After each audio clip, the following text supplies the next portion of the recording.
আমি আবার বলে যাচ্ছি, আমার ফটোগুলো খুলে নেবে। হ্যাঁ, ঈদের এর পরে ঈদেও করবে না, আমার ফটো করবে। ধর্মকে ধর্মের জায়গায় রাখে। হ্যাঁ, আইএসএফ দল আমি প্রতিষ্ঠিত করেছি, স্বীকার করছি। হারাম কিছু করিনি, যখন কোনো মায়ের লালের কথা চলবে না। কেন করেছি?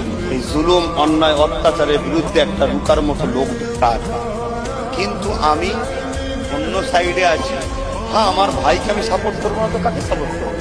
কিন্তু ভাই ভুল বলছিল, আমি তাকে সাপোর্ট করি, তার হয়ে প্রচার করি, তার কথা 100 বার বলি, 1000 বার বলবো। যার ভালো লাগবে মিশবে, যার ভালো লাগবে না মিশবে না। কিন্তু সে একটা জনপ্রতিনিধি, আমি অন্য লাইনে, অন্য জগতে, আমারটা দেওয়া উচিত। কথা বুঝে আসছে? এটা বুঝালাম। ভুল হতে পারে মানুষের, নেক্সটে যেন না হয়। সম্পর্ক রাখলে রাখার চেষ্টা করো, রাখবো কেন